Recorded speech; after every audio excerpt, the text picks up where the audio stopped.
Okay, welcome to this space, this session on the how knowledge can contribute to transformative pathways, a participatory space to reflect on the role of knowledge organizations. We are expecting some more speakers that probably are arriving from other spaces, but let's introduce a little bit the topic of the conference. The idea of this panel is reflecting on the role of knowledge organization in producing an activated mechanism for a transformative knowledge. So for that, we have a group of researchers, managers in different knowledge organizations in Europe and Latin America. We worked together in a previous space to reflect on that. And then today we're going to share our thoughts and make hopefully having a fruitful discussion about us. Some of us will present some insight from the previous work, others will discuss. I will present everyone in due term. Others will also appear at the end to participate and to be involved in the discussion. So it's a lively space, and please feel free to type your message, your comments through the chat. We'll try to answer them after the discussions and having a lively debate among us. I'm going to share the slides. Just a moment.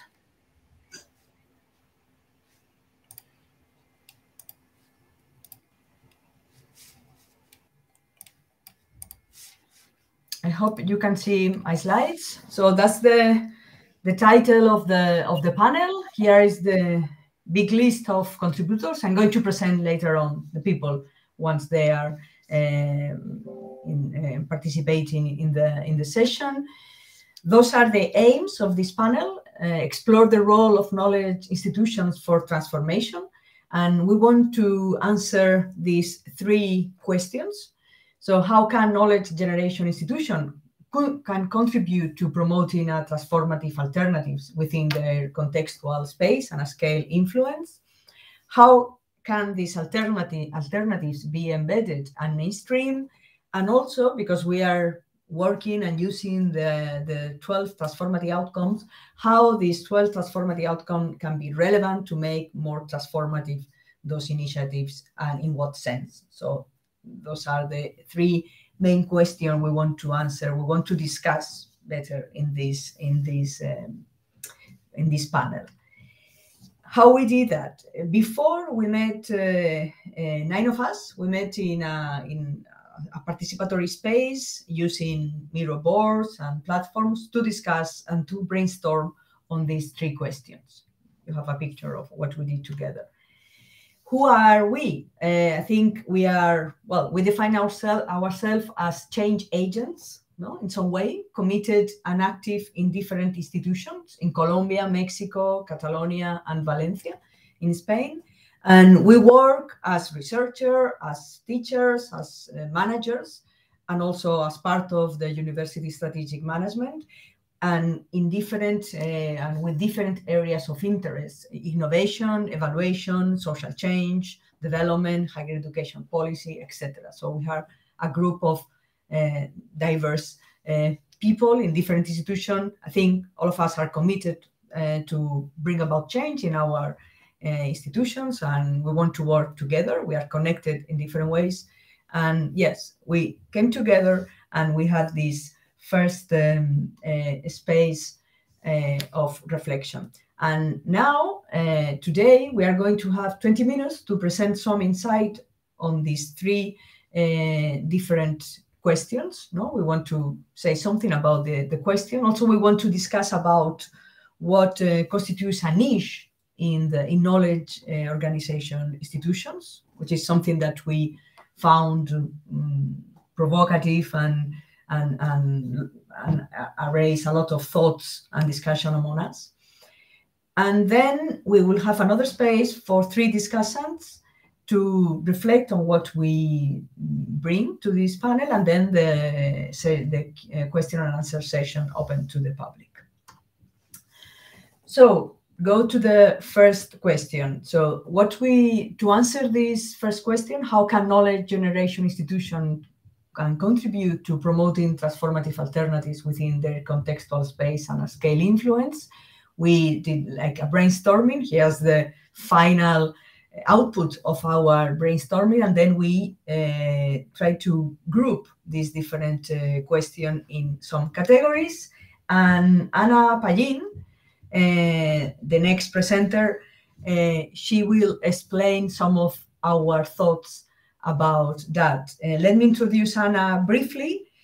She works in a prominent Catalan research institute named IRTA, the Institute of Agri-Food Research and Technology. And in this institute, she's in charge of the management of research projects. And also she's part, and she's working with some of us in a collective project named Share Agendas, with the aim of bringing transformative pathways inside our institutions. Okay, Ana, the floor is yours. Please go ahead. I'm going to show the next slide. Okay, thank you very much for inviting us to participate in this session. As Alejandra said, after this workshop that we organized, the first idea that we came to it was that knowledge generation institutions should explicitly connect their missions to the problems and the challenges that really matter to society, and that they should recognize that these are weak and complex problems. They must also connect with the reality and the actors on the territory, and contribute to link this local perspective from these local actors with a more global framework, and also make their capacities more accessible to these local players. We also had the idea that these actors on the knowledge production sector, let's say, these institutions should adopt a skin in the game attitude in relation to these problems, and not just acting as external providers of knowledge, giving a diagnosis or presenting evidences, but instead really engaging in the co-development of possible pathways towards transformation. The processes of transformation themselves have to be better understood by the knowledge generation community. Let's say we need to improve the transitions literacy baseline, because having this shared conceptual framework with the rest of actors really helps in the development of new narratives, and also to find more effective ways to contribute to the change that we are aiming. A better understanding of the problems that we are dealing with is crucial as well. And then that not can be done in isolation. We need new profiles and those new narratives that I mentioned previously, and we have to deal with complex problems. So we also need different tools and more systemic approaches so that we have many different perspectives that have to be integrated and combined. So we definitely need to move from the way we sometimes address problems or the way we understand problems in order to help to these transition problems. Please, next slide. We also have, we highlighted as a very relevant issue that transdisciplinarity has to be identified as a key issue.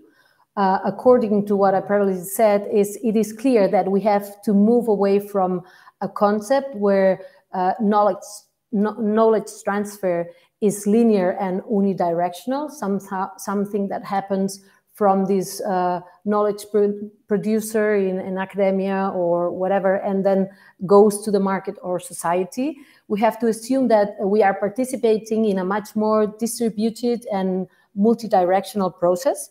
So knowledge and innovation are not only generated by academia and scientific or technical institution, and that is why we need to find new ways to interact and mingle with different type of actors, experimenting on the ground and conceiving together plausible futures, and testing and scaling up the alternatives that may represent really an alternative to these current unsustainable practices that we have today. Knowledge institutions also can play an important intermediary role. If trusted, they can play this facilitator role from this neutral position that can provide evidences, and that can, and if we build on this trust, we can be accepted, or we should be accepted as mediators in situations of conflict that are very likely to happen. This role is also fundamental to link actors on the regime with experiments. We will see a little bit more detail later on. And we have this institution, these actors can shield the niche, can generate networks, can help co-create with actors of the niche, and encourage this change of perspective and new learnings to happen. Finally, strengthening the scientific and policy interface will also be crucial to contribute to changing these current trajectories towards sustainability and well-being, and also to inform about this directionality and the degree in which we are achieving the transformation that we want to happen. And that should be a little bit the first side.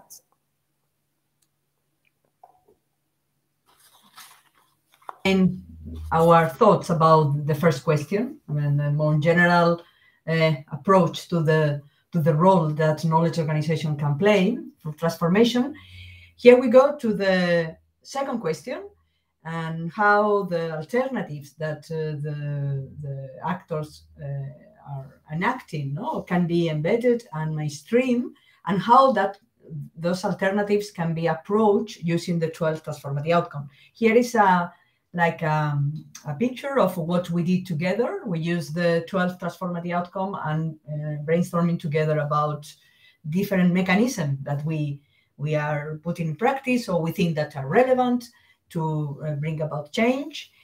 But before explaining this, one question that arose in our brainstorm was, well, but who is a niche? And this is something interesting that happen very often in the discussion when you are working with people in universities, in knowledge organizations. So who can be considered a niche? And then, well, we discussed, and then we came with this relevance of the attitude to be a niche. So for us, a niche is a group of actors. The niche space is populated by a group of actors that independently, where they act, are experimenting to transform the knowledge system in different ways. And can be actors from the civil society, from the private sector, the public sector, experimenting with new ways of knowledge production, but also can be actors of the mainstream knowledge institutions, universities, research centers, that are working in close collaboration with those actors, with the actors outside this knowledge institution, but also can be actors inside this mainstream knowledge institution, but trying to put in practice new governance arrangements, for instance, or like new system of incentives, new instruments to carry on experimentation. So can be actors inside the knowledge institution that are working with the actors, with the niches outside the university, but also actors inside that are trying to enact changes and build a niche or protect a niche or thinking about different governance arrangement. Okay, so that's all. And then let's go to see how the 12 transformative outcomes have inspired us to think about mechanism, to enact this transformative change. And the presentation will be from Carmen. Carmen Bueno, she's a researcher at the Ibero-American University in Mexico City, and Carmen has been part of TIPSI, of the Transformative Innovation Policy Consortium, since the beginning, and doing experimentation and bringing this insight into Mexico. And the other part will be presented by Salim Chalela. Salim is a manager, is a research manager at the Universidad del Rosario in Bogotá, in Colombia. And also she's the coordinator, the administrative coordinator of the Latin American Hub. And both Carmen and Salim will present our thoughts about the 12 transformative outcomes and this mechanism to enact change in knowledge institutions. Carmen, the floor is yours. Okay, thank you. As Sandra already said, analyzing outcomes can help to understand if there is an expansion in the scope of the niche or in the improvement in the quality or directionality of the process. So in this first slide, we present the 4 outcomes that build and nurture niches. The first one, learning, and we call it unlearning transformation literacy. That means that we can acknowledge the need to combine and hybridize different kinds of knowledge that allows a more systemic comprehension of problems. Also, we can move from a knowledge provider to an active co-creative participant in the solution of societal problems. And third, we can develop, it's one of our mission, to develop methodologies to foster second-order learning. The second one, networking, integrates networks beyond traditional educational actors. We are doing that already, including non-traditional actors, for example, de jure participants. Universities also can provide tools and contacts that facilitate this networking. The third one, navigating expectations, support learning communities among niche actors, foster debate that can bring out tensions and couplings among different perspectives, and procure consensus that can evolve to enforce new rules. Finally, shielding. Shielding creates experimentation spaces where research is developed in collaboration with non-academic actors, such as the spaces as living labs, but also at the inner structure of knowledge organization. There is a need to protect collaborators that participate in experimental activities, promoting alternative trajectories, diversifying evaluation criteria. In either case, universities must assure continuity to these alternative, innovative, creative spaces. The second group of outcomes are geared towards expanding and mainstreaming niches in scope and scale. These outcomes demonstrate acceptance and credibility of practices and rules.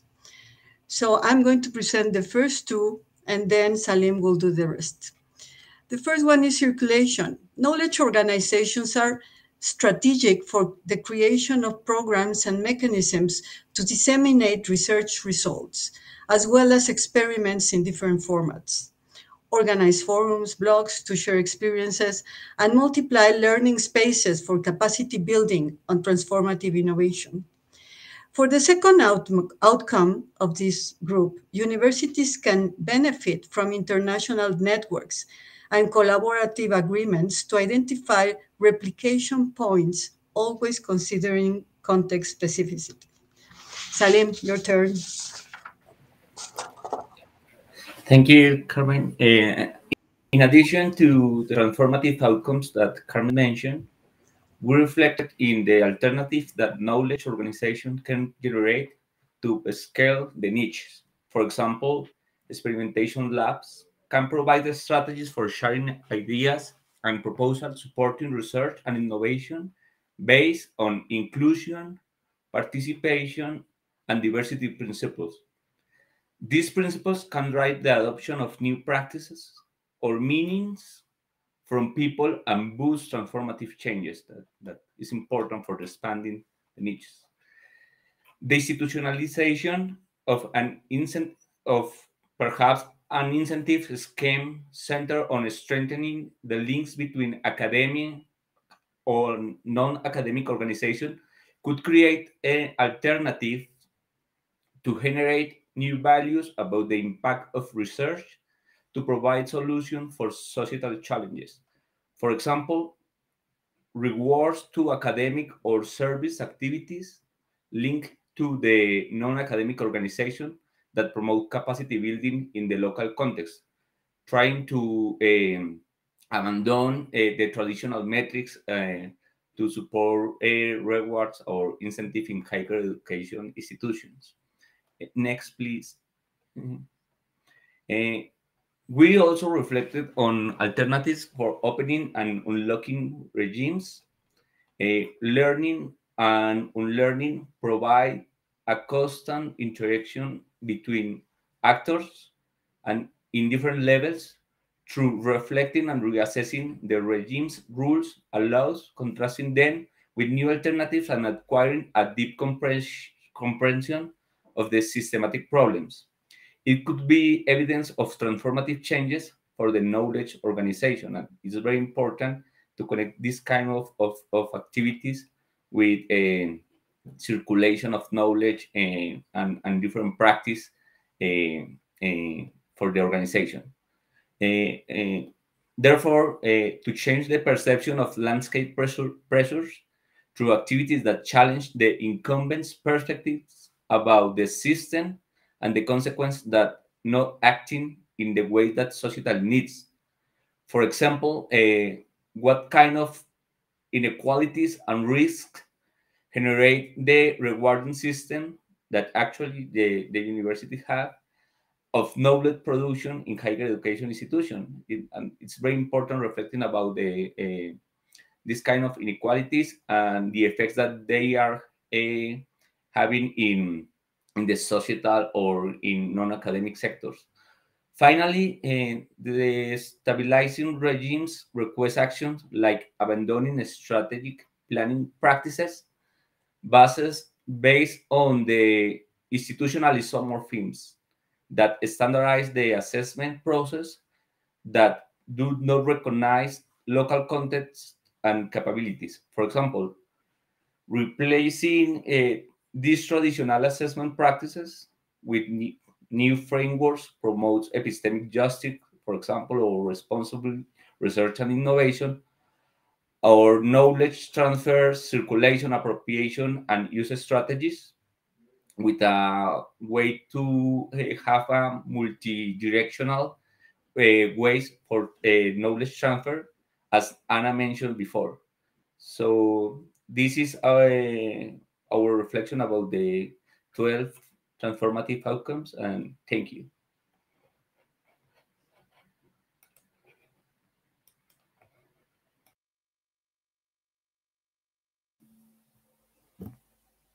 Okay, I see myself on the screen, so maybe it's time for me to act as a discussant. Hello, everybody. My name's Adrian Smith. I'm a researcher at the Science Policy Research Unit, and I'm not part of TIPSI. I've been involved in some activities in earlier phases of its development, and I've kept a kind of enthusiastic, supportive eye on it more recently, if you like. So I'm really grateful to Sandra for asking me to come and look through the slides and share some thoughts.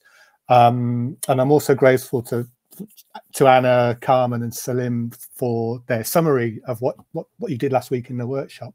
And it's difficult when it's discussing, but I kind of agree with everything you've said. And I think actually one of the really valuable and highly unusual things in my experience personally with TIPSI is that it's a long-term project running over 5 years or more. From its inception, it's been a kind of co-produced activities. In other words, a lot of the things you're finding and recommending were kind of were built in early on and have been strengthened. And it's great to see that that's generating so much valuable knowledge and reflection. And I really encourage you to share this and continue disseminating it as widely as as possible, really, because it's I think for reasons I'll come to, it's still quite unusual. And I really like the way you're thinking about this as a sort of niche. And I really appreciate what Salim was saying at the end there about the kind of the regime and destabilizing the regime. And Sandra asked, well, who might be the kind of niche actors, if you like? And I'm just sort of, one thought or reflection here, it's a question, but here in the UK, 68%, I'm talking initially, I'm going to start to remain about university researchers, and I'm really appreciative of what you're saying, that you're talking about knowledge generating institutions or organizations or systems. There's different, sometimes you use different language, but I think using that to signify new forms of knowledge production processes that involve different mixes of organizations and new roles and so forth. And I think how to kind of build and construct that's really important. But what I'm going to say initially is about university-based researchers, if you like, which maybe conventionally and traditionally have been seen as knowledge generating places, whereas I agree with you, in fact, we tend to appropriate knowledge. Maybe we do generate some knowledge, but in terms of drawing on different experiences, codifying it in some way, reflecting it back to people, or providing forums for reflection, introducing it into training and teaching and so forth. But that builds on knowledge that's produced elsewhere by so many other organizations. And so I think the emphasis on transdisciplinarity and what it takes to become a transdisciplinary university is really important. Here in the UK, that's kind of increasingly recognized, but we have to also recognize that 68% of university researchers are employed on fixed-term contracts. Over 3,500 staff in UK universities are on 0 hours contracts. So there's a lot of insecurity of employment that I wonder must have some material effect on people's ability to work in these more transdisciplinary ways, for reasons I might come to in a moment. 86% of staff in recent surveys have been directed by their universities to mental health support because of workloads. 4 in 5 people reported not being able to manage their workloads. And then we have long-term structural inequalities in terms of pay differences and also status differences between different researchers in terms of gender, whether one's black or white, and whether one's sort of able-bodied or not, and so forth. So there are some real workplace condition issues. These are particular to the UK, and maybe the broader point here is that thinking about how your findings play out differently in different countries and different university systems and knowledge generating systems. But here in the UK, we're in a process of industrial dispute, and the union for academics was on strike late last year, and more strikes are planned to try and change working conditions. And one of the motivations, there are many, but one of them is to be able to do better research and new and more engaged forms of education, and a recognition that the terms of employment and the labour process that goes into research has a material outcome on what can be done. So I wondered whether the trade union is a kind of niche actor. And then more locally at Sussex University, we have a network and an organisation that's doing events and discussions about reclaiming the university and making it more democratic.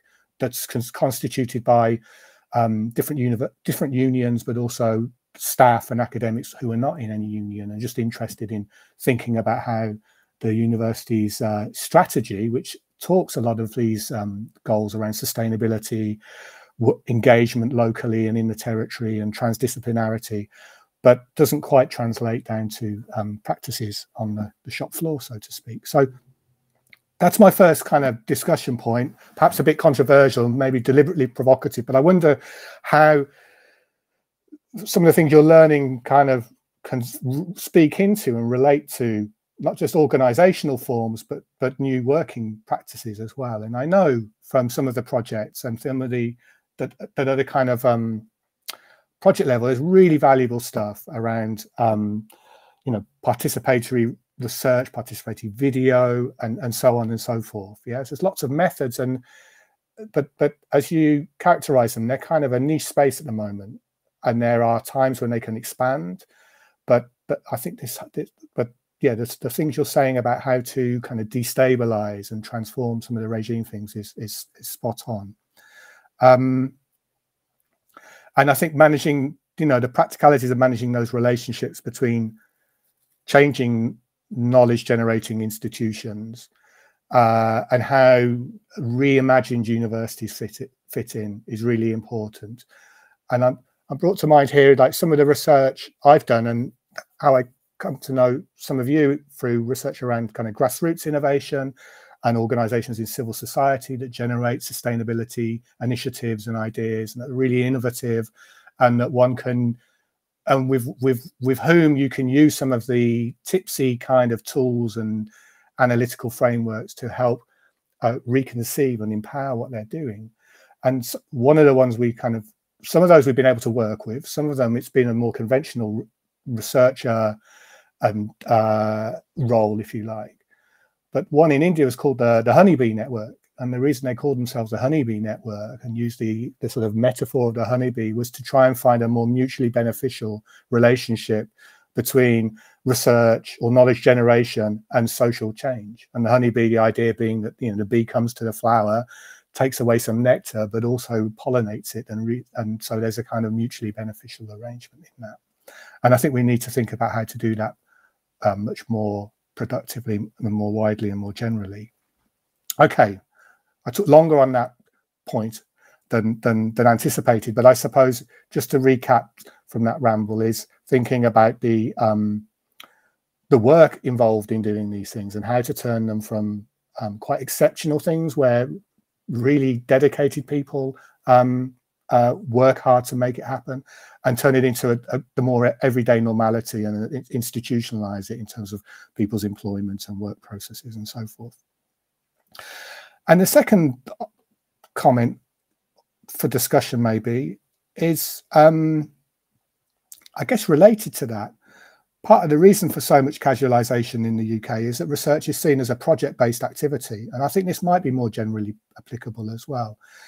Research happens through projects. We write proposals, we get projects funded, you do the activity, you deliver and so forth.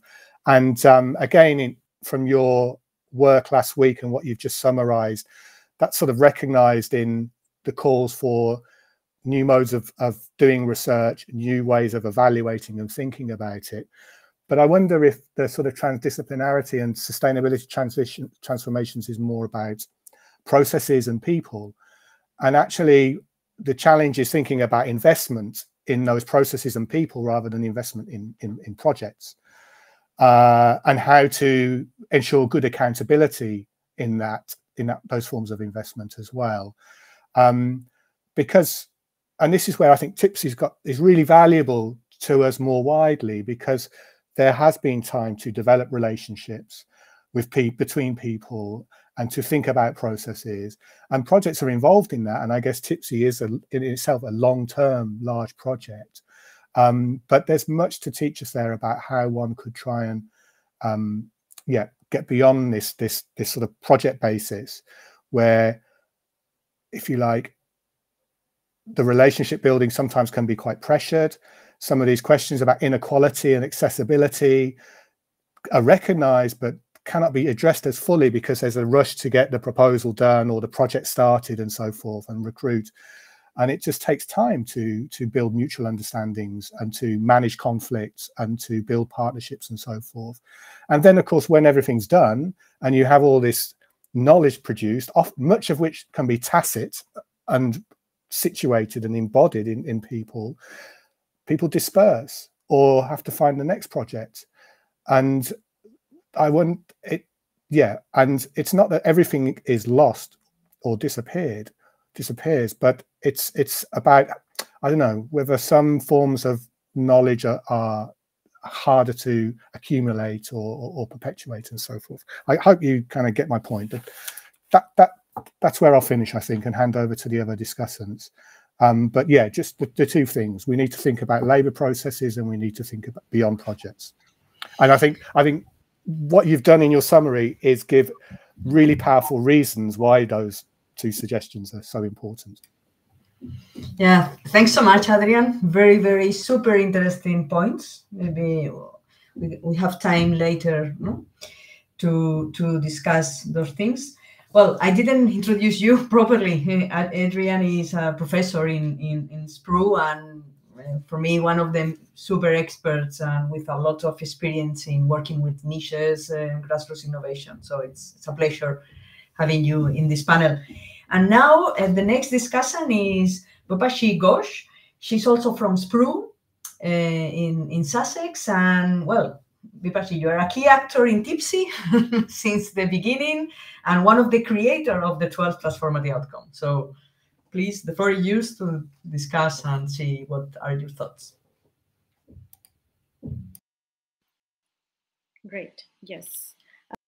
So yes, I did think about preparing some slides, but before I move on, go into the slides about the specific things, I just wanted to sort of follow up from the discussion, because I think it's really one thing I must say as a disclaimer is that I'm not an expert on knowledge organizations. So I'm talking here from, so my presence here is from two different entry points. First of all, as a co-author of the Transformative Outcomes methodology that we are using in the TIP consortium. So yes, I do think a lot about these 12 outcomes, and I'm going to talk about them. But I think in general, when I was invited, thank you, Sandra, for inviting me for this panel, and I did feel very excited to be part of this discussion, because also as an early career researcher who is researching in projects which are transdisciplinary, in a very unconventional research project, I would say, the TIP consortium, and also another project I work in, the Deep Transitions Futures project.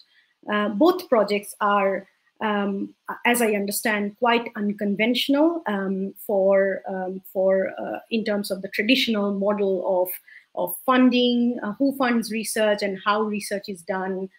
So there is a lot of sort of alternative, there's a lot of innovation and experimentation with how knowledge is produced and with whom and where, and all these principles of inclusivity and thinking of diversity and so on. So it's really a privilege for me to be part of these two projects right after I finished my PhD. I did my PhD in SPRU, in the same institute I'm in at this point. But I always kind of wanted to be part of something, because I also was very intrigued to be, and I will introduce my background a bit because this is really important. So when I was studying, even before my PhD, I always felt that education is something not exclusive, or education and activism are not mutually exclusive. So they can come together. So I was always kind of an activist while I was also, doing higher education and pursuing my research career.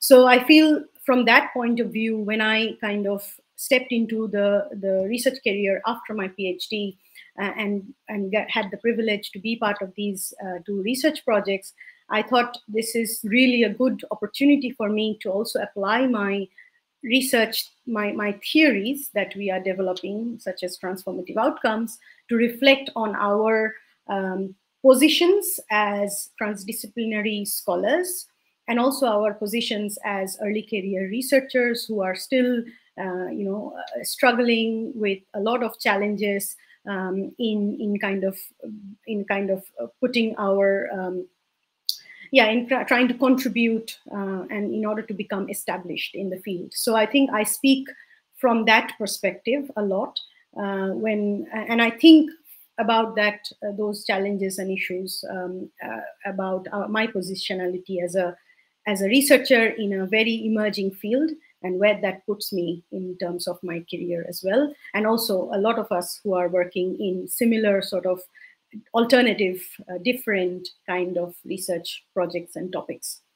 So I think that's really something that I think about, and it's really a great privilege for me to be able to have this this platform to think about knowledge organizations and the role of universities, especially in nurturing this sort of alternative spaces, and also giving us the space for finding our finding skills or redefining us, rediscovering us ourselves in being able to mix that sort of education and activism.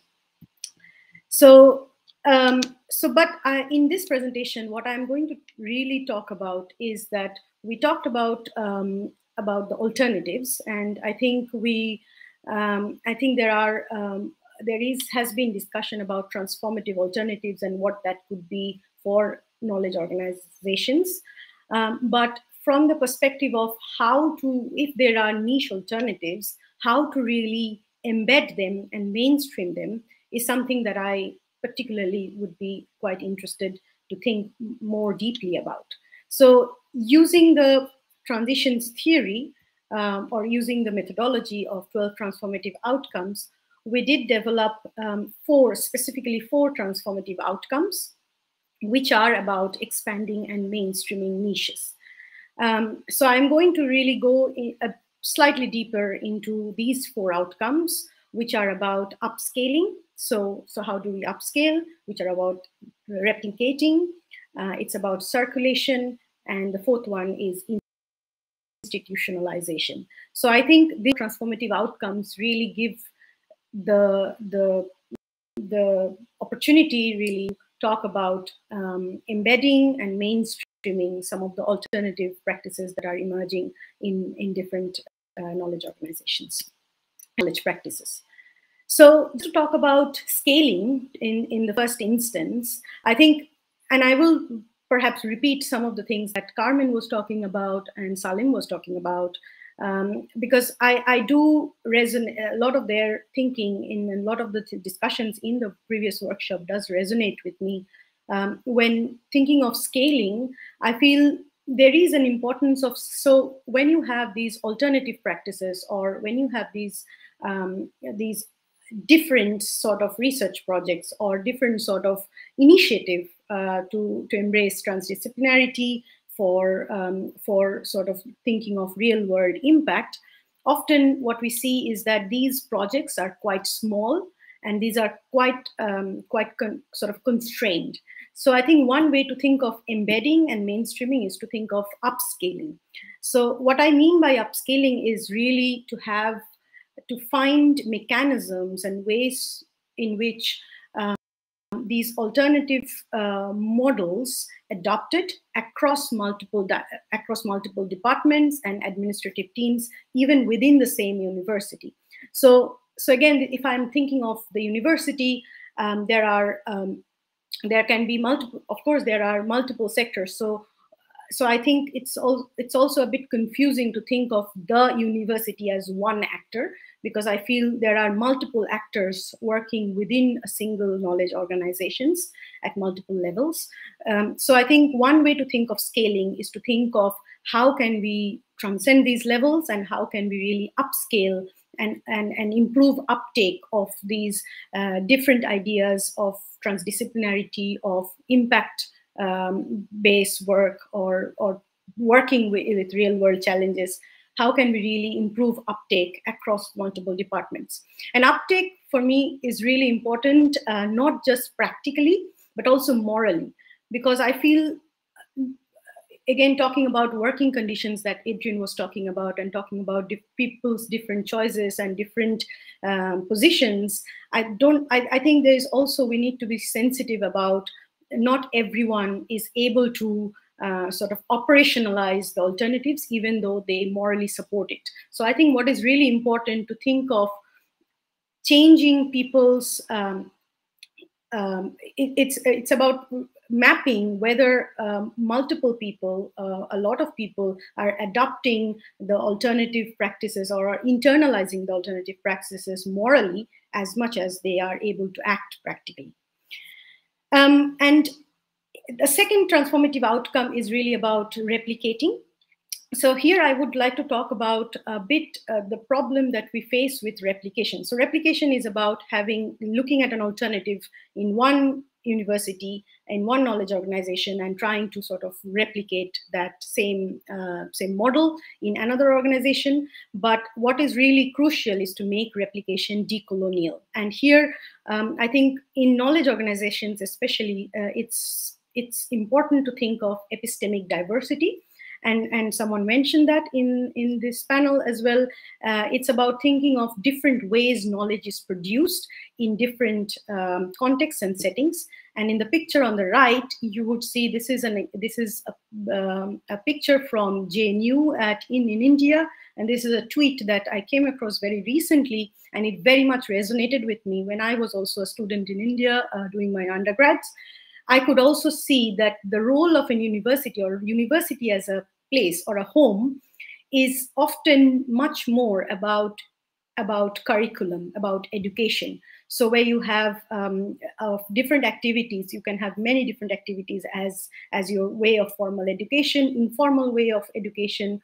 You have these walls. So people find creative ways of getting educated or learning, and people find creative ways of also resistance and protesting and being active in kind of connecting with the local social challenges. So tweet should give you a flavor of how different universities will have different ethos, and in that context, replicating an alternative practice would mean contextualizing.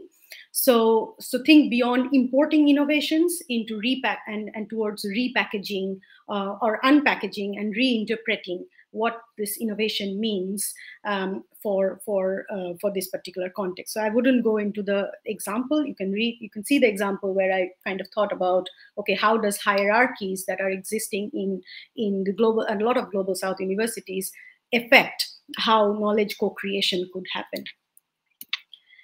And then the third one is circulation. So when we talk about circulation of alternatives, again, so these are circulating elements of the alternative niche. So these could be ideas, people, governance strategies, norms, and materials. And this is where I think the importance of intermediary role comes into play. So universities can act as intermediaries for mediating these circulations. And also, I think what is really important to have these translocal coalition between these organizations for capacity building. So an example could be to have a regional network of universities where scholars are working on transformative innovation policy. So that is one way of circulating knowledge, people, and other resources. So I really wanted to show you this particular diagram from a paper from 2012, which really shows how the different clusters of how different universities can form cluster around, and this is specifically about sustainability science. So this is about building coalition among like-minded people working on similar topics, on transdisciplinary topics. I think this is really important for nurturing and mainstreaming alternatives.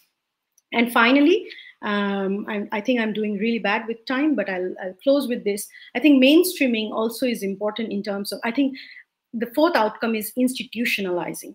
So institutionalizing is something that is kind of straightforward for a particular knowledge organization. So you can think of a recognition of new practices, so rewarding impact. So in Sussex, we have a lot of emphasis on impact case studies and rewarding impact, and also, for example, other models such as research mobilizing groups. So how a particular topic can have a mobilizer group who's trying to mobilize and having interaction on a particular topic.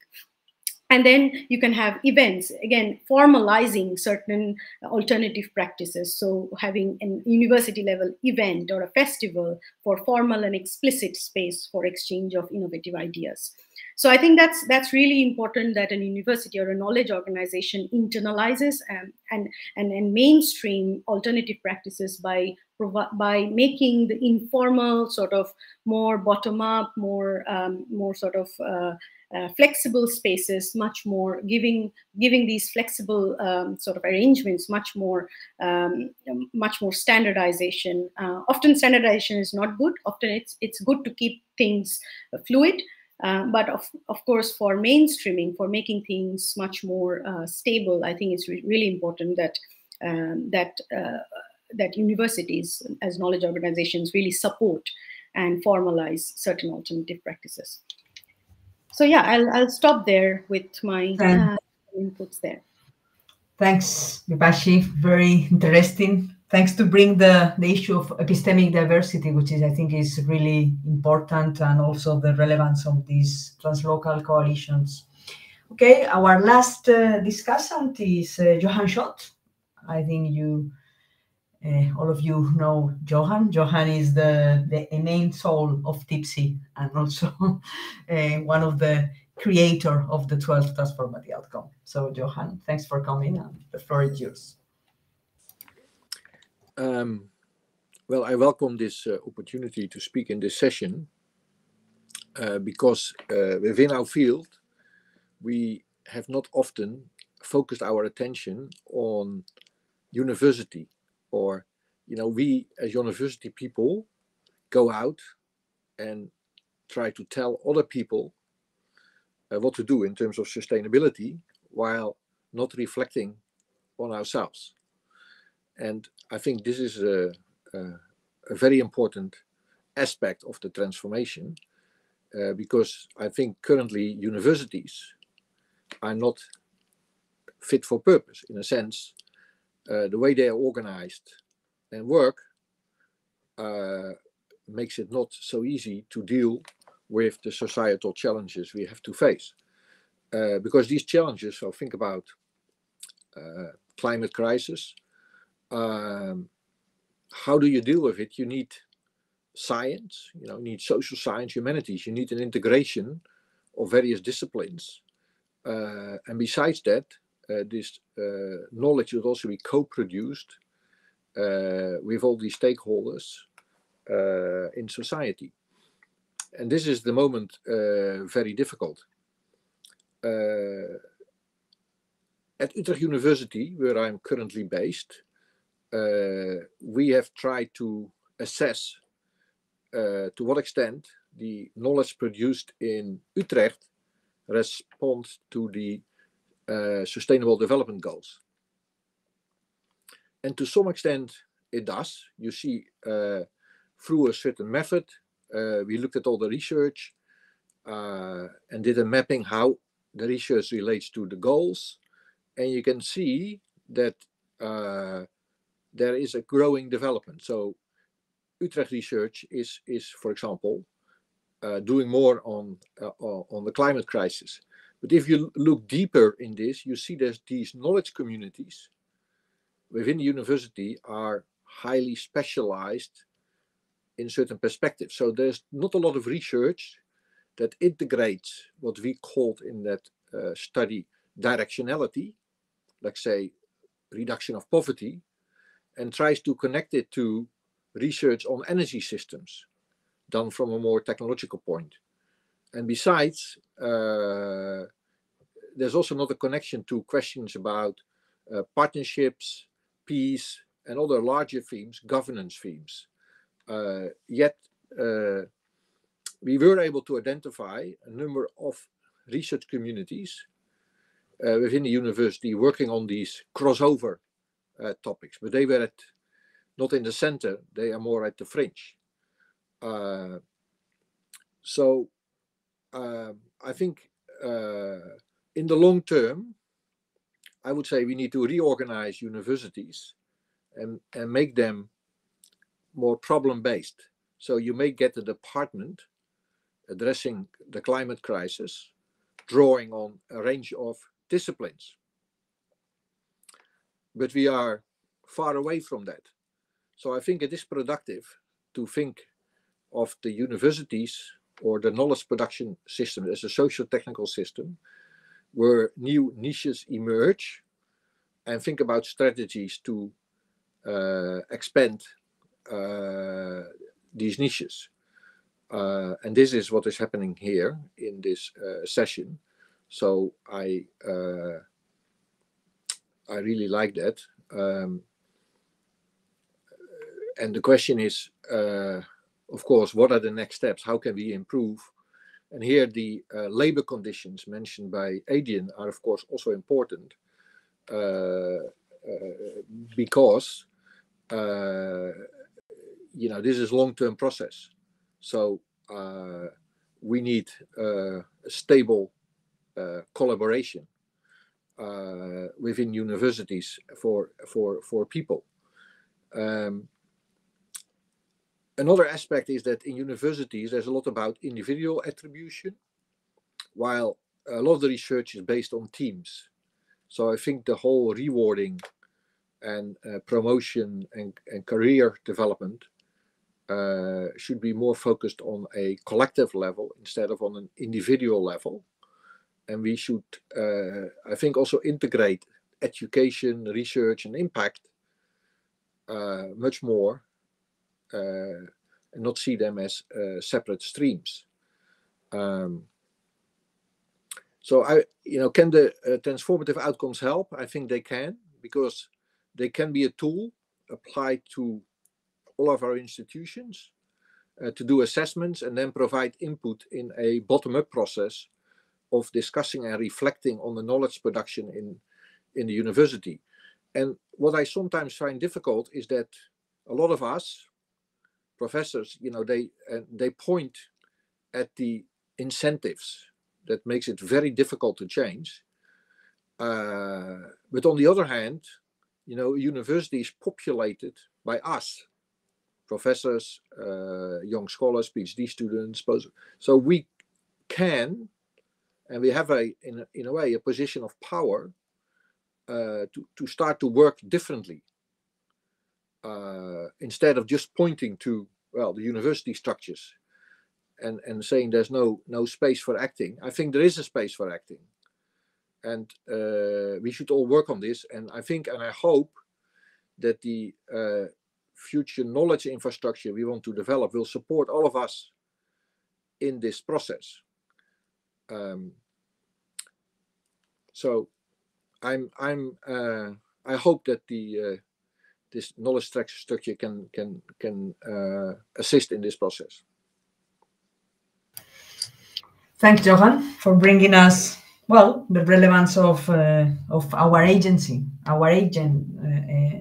to transform the system, the socio-technical system in which the university is a main actor. Well, can I ask to bring all of us on the stage, Kasia? All the discussants and the speakers and all of us, and have like a conversation. Well, let me start with the question posed by Adrian about the materiality, the working conditions, what happened, and how this condition can inhibit the agency that Johan was saying, at the end. Who wants to answer? We have here Diana Velasco. Diana is a research fellow in Ingenio in Valencia, in Spain, and also is the academic lead of this conference. Maybe, Diana, you want to say something about the question posed by Adrian? Yes, just a short comment, because I kept thinking about working conditions and transdisciplinarity and niches that were kind of also part of our workshop and the things that we were reflecting upon. And I'm thinking about what is the situation within the knowledge organizations, because there are many power imbalances, between the executive leadership, the ones who take at the end the decisions for early careers or even senior career academics or researchers, to actually go ahead and do transdisciplinary projects.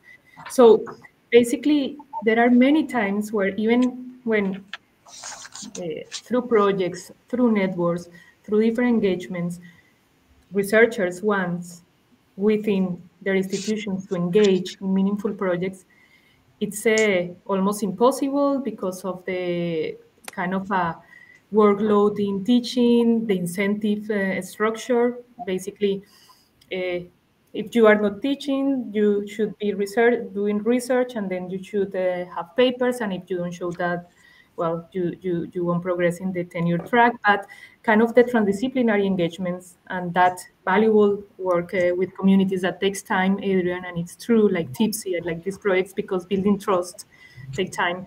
are not rewarded. And that is related to agency and epistemic justice, because even being myself part of a kind of executive leadership in other part of my career, I saw how researchers are many times struggle, like kind of working with communities and kind of promising things that they couldn't deliver afterwards, you know?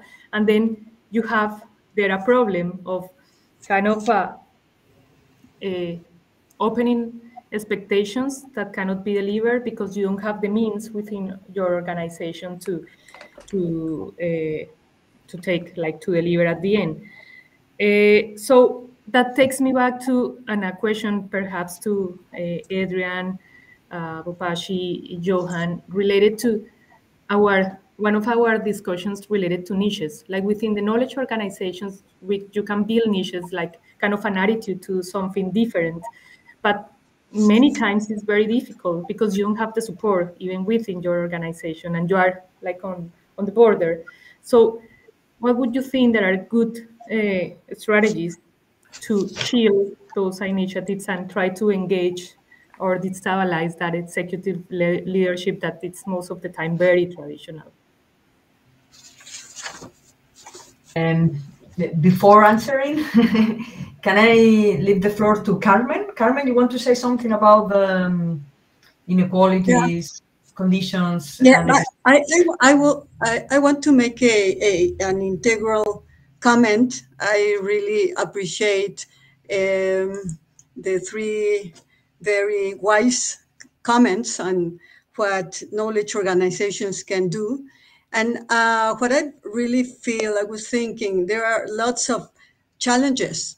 And all the three commentators are addressing something that is inclusivity, but at different levels, no?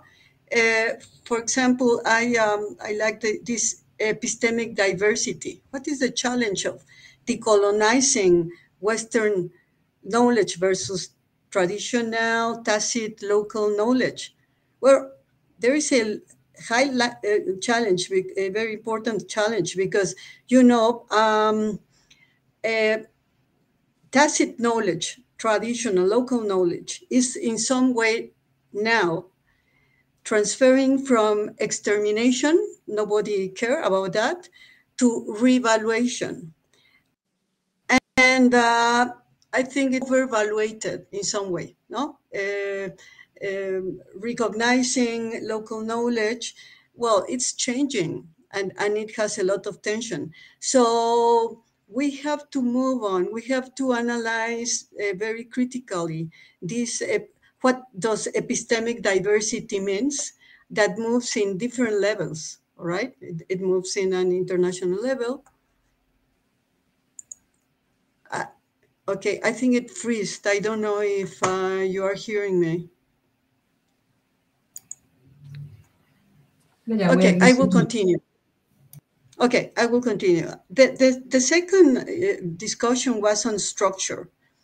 I think what we are talking is at a very isolated first stages of the unfolding of knowledge organizations that are starting to be more flexible, to be more interdisciplinary, and to be more committed with specific problems, okay?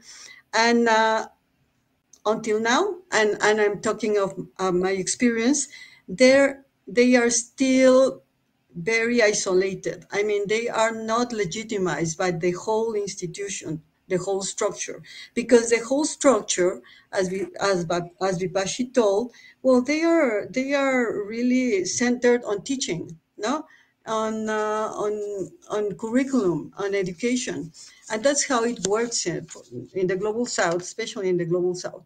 So there's still a very hierarchical structure. These are like, that's why we call it niche, no? Because it's very experimental, and they are really fighting. There is a lot of tension with the traditional structure of knowledge organizations. And the third one well, yes, Adrian, I agree, the working conditions we never consider that important. Why? Because I think the ones that work in universities, and especially in our university, 80% of the people are hired just to give a class, no? Just to teach. Imagine how elite are the next ones. And the next ones have to cope with international certifications. So they are doing very academic, no, mainstream discussions, and are not really interested in this, problem solution perspective. Okay, so yes, we have to see, we have to analyze if we are going to continue to be isolated and very selective projects, very interesting, but they are really not in the mainstream of the agenda of our institutions. So, thank you. Thanks, Carmen, for bringing also your perspective and from your institution, no, from an institution in Mexico, which is probably different from other environments. Right. Okay, and Salim, you want to add something about the questions that discussant brought to us? Yes, perhaps I can share one experience of creating or generating an appropriation of knowledge that I was part in a job before. The project was called Experiencias Vivas. This project was founded in 2014 in Medellin, Colombia. And this project was created for a group of academics and community organizations that produce knowledge based on epistemic justice or epistemic diversity, farmers, victims of the violence, women, and cultural organization as part of this space. In this space, the generation and appropriation of knowledge are centered on the co-creation of experience and to recreate the different problems and situations that people in the city live, and how create new ways to confront the reality that they are affronting. And people involved in this project were trying to change the conception that the universities are a kind of extractivist knowledge organization, because it's usual in Colombia and perhaps in Latin America that the academics find information in the organization in the cities to produce knowledge and produce papers for other contexts. So in this project, we try to change this vision, and it was a huge challenge for university research policy, because the main objective of this strategy don't respond to the traditional indicators that the executive or directors in higher education institutions are waiting when invest in research projects. So it's important to mention that. And 6 years after, or 7 years after, this project has derived a learning from how to comprehend or a better comprehension about the relationship between research activities and mission of the university, and what kind of research the university can drive based on the capabilities or the mission that the university was founded. So it was a big learning to change the way that this university was a support or finance the research activity. So it's a good experience. Today, this project that I mentioned is one of the pillars of a new center for research on population, mobilization, and territories in Medellin, Colombia. Okay, thanks, Salim, for sharing your experience in Colombia. Before going back to Adrian, Johan, and Bibashi, and I was reflecting on the point that Johan said about the bringing together research, teaching, and impact. No, say, okay, maybe here our network and Tipsy network, we tend to focus more on researching. But the reality of many knowledge organizations, as Carmen said before, are based, many of them are based on teaching. No? The curriculum, the big efforts and the big money, and many people are working on teaching. Also, they are researching, but teaching is one of the main activities that we are doing. So you say, Johan, we have to transform and think in curriculum that I think you said problem-based curriculum or something like that. No, so curriculum that are based on real problems, on real challenges, and this is something that in Catalonia, in Barcelona, they are trying to do in the Universidad Autónoma, the Autónoma University. They are trying to change the curriculum to address challenges of the local environment in Barcelona, close to the university. And I think it's a very good strategy because they are working with students, they are working with lecturers, they are working with trainers of lecturers, so people that are training people that teach, also researchers, of course, because we have this double side. So I think in Tipsy or in our discussion, bring more about teaching is something important, and also make open a new space, no, of collaboration, and maybe it's allowing us to get in contact with other people as well, with other group of people that normally are not in our conversation. And also they have links, direct links with students that are another part of the transformation. So transformation, students can be actor of the niche, of transforming a knowledge organization or transforming the way in which knowledge is produced and diffused in institution. I think so. I think students should be relevant actors in that. So linking more teaching in our thoughts and in our strategies. In fact, in our presentation, teaching is not present. So in our previous discussion last week, we spoke a lot, but about the incentives, about researching, but not so much about teaching. That's true.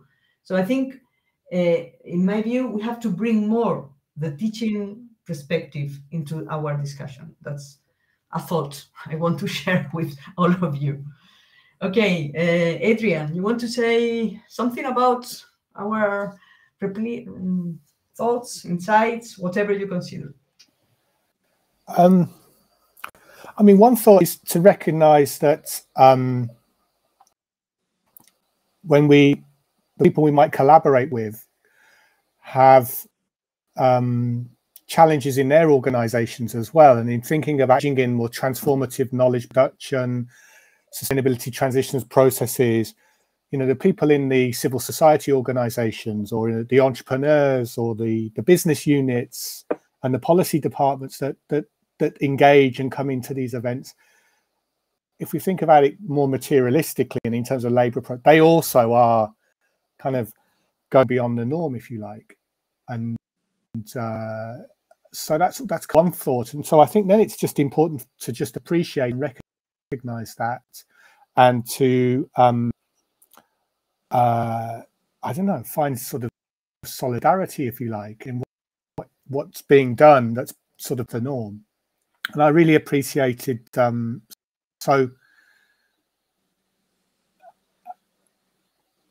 really appreciate what you're saying, that actually, you know, there are spaces and processes, and you can do that. And if Tipsy and what everybody here is a kind of testament to that, I think. My points were like, how do we make this normal? You know, how do we get investment and value production that's involved here? Yeah. And I think everyone's made some great suggestions on how to do that. I also really appreciated what Bapati was saying, and that was said in the presentation around the more kind of epistemic or plurality, justice, and things like that as well. And maybe the challenge is bringing these two, I don't know, observations into some sort of alignment, really. Yeah, so those are my only kind of reflections on what people have said. Thanks, Adrian. Babashi, you want to say a word? Yeah, well, yeah, there's a lot of thought and a lot of thank you for the second round of reflections. I think that was really, that gave me more ideas. But yes, I would like to sort of, so there are a few things that I wanted to sort of ask question and perhaps comment on. One thing is that when we think of knowledge and knowledge production in universities, and also teaching, this relates to teaching, because I have been in universities in the Global South as well as in the Global North, and I have seen how they are obviously very different in terms of practices, knowledge practices. And one of the challenges in the Global South is that indeed teaching is not research-led. So the idea of research-led teaching is something that is kind of, I realized it when I came to Europe, because in the Global South, I feel there's a lot of emphasis on an education and how that connects to the job market. Because when you talk about, you know, a master degree on climate science, or a master degree which is like problem oriented, then it's often very hard for Southern universities to actually think about, okay, when students come in, okay, what kind of knowledge really offer jobs, and students really ask that, you know. So it's really important to think about the relation between knowledge, education, and also the kind of income and ability to sort of provide for students who are coming. So that's the teaching aspect. So I feel that's why I think there's a lot of lock-in in the curriculum and in the sort of traditional ways, or in which disciplinary education happens, because, you know, that provides jobs. And of course things are changing, but still there's a lot of, I think, in terms of I think the question that Diana posed, I think how we can change knowledge practices and what will really incentivize regime actors, to so to speak, to actually think of opening up, think of embracing alternatives, is to think of how alternative knowledges can connect to making a clear connection between alternative knowledge production with the sort of post education and what it provides, what's the output, what it provides to the researchers. So not everyone is going to stay in education. So what kind of alternative employment possibilities as well. So I think that connects to employment possibilities. I think the other thing that I wanted to mention is about the political context. Again, I think education is quite constrained in terms of not just geography, not just culture, but also, you know, politics and ideologies, and how in some cases political institutions can really dictate and determine what kind of knowledge is produced in even top tier universities. So even as a researcher, you might feel quite constrained, and you might be encouraged to research certain topics because it provides more funding, or it provides much more sort of flexibility to you, especially at an early career level where you need that support. So so what I'm saying is, obviously that there is a lack of safe space, and there is a lot of challenges that early career researchers face in terms of what kind of research that they can pursue, and what kind of I guess political context they are living in, and what that offers. So it's often very hard to break out of that context, not just culturally but also politically, and what that means. Yeah, I'll leave it to there. I think that's Thanks, Babashi. Johan, you want to make a comment or react? Yes. Can you hear me? Okay. Well, I want to come back to the issue of agency. For example, when I'm working with PhD students, as a supervisor, you can say, okay, this is the academic track. You need to publish, and publish. You need to, so given a kind of traditional career development, you can also say, forget about the traditional incentives. Do what you want to do, and focus more on these interdisciplinary endeavors. Then, of course, as a supervisor, you're a bit afraid to do that because it may hurt the career of the person. But I think we should somehow get rid of that fear, because in the end, we produce the knowledge under material and institutional, in an institutional context, true. But if we mobilize ourselves and work differently, I also think it's a bit, we need to take the courage, and we should stop saying to young people, you have no future if you do not follow this and this and this, because that is reproducing the way of the way we're working. Okay, of course there is a risk, so we have to be honest, there is a risk here involved, but I also think that universities, well, some of them that I know are starting to change, are asking new questions. Certainly my university in Utrecht, they are completely rethinking promotion, focus on teamwork. I'm not saying that everything is good and pleasant. I'm saying we have allies in university context, and perhaps we should become more proactive ourselves, in fact. Perhaps I'm too optimistic, and I recognize I have an age and I'm in a powerful position, so it's easy for me to say this, all of this. But I think yet I do think this is important. I agree with you, Johan. I think we that have an age should have this proactive and try to reinforce this kind of practices. There are 2 questions on the chat that maybe some of you want to answer. One is about the transformative outcomes in general, and says, Miriam said, I found the introduction of what I thought has a more materialist dimension of analysis by Adrian really stimulating. To what extent the transformative outcome can help us unveil the relationship between the transformation we are aiming and the conditions in which they are interwoven? This is one question. Maybe, I don't know, Vipashi or Johan or you or the others who want to answer. And the other one is about the neutrality of knowledge institutions. It's true that we present, and Anna, you present in your in the slides. No, you highlight we highlight together when we had this workshop the neutral role of institutions. So Elizabeth is asking for more comments about this role. So who wants to answer? A thought about the power of transformative outcome to unveil the conditions?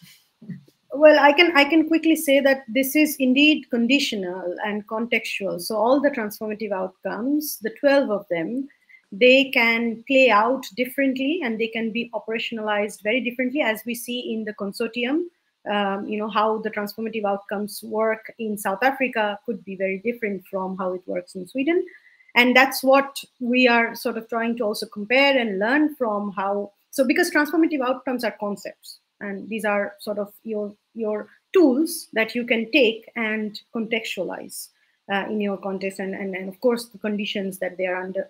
So yeah, of course, and how you understand transformation, where transformation takes you, is really contextual, and where it depends on where you start from, right? So, and what other conditions are there. So indeed, it hopefully it helps, but we are testing it. It's still a framework and we are testing it. So thank you for that question. And also, I think we can bring other tools, and other interpretations, and other, to explore more the transformation processes that are named by the transformative outcomes. So you can combine also approaches. Absolutely. Okay. One question, Anna, you want to answer something about the neutrality, or how we want to use neutrality in our discussion?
Okay, Anna, thanks for clarifying our understanding of neutrality. We have 2 minutes left. Any last comment from any of you? Something that you want to share, or no? None of you? Well, so I thank you a lot, you and the people on the chat. I think, well, for me, this is an example of how we can build these communities. A small example, because we are not so many, but we are people living in different contexts, try to transform from, in different ways, and that we make together in different spaces. So it's nice to have you together discussing. And for me, it's, well, as you said, thinking about the transformation of the socio-technical system of knowledge production is really important. No? And I think, well, socio-technical transitions bring really good insights like the transformative outcomes and other issues, and probably other traditions bring also interesting approaches to mix and to combine, to analyze our role and to think about well, activities and possibilities of transformation. So thanks a lot. We are going to share the slides. No, we can share the slides, and the record will be on the program, and also the slides that we use. So thanks, many thanks. Bye.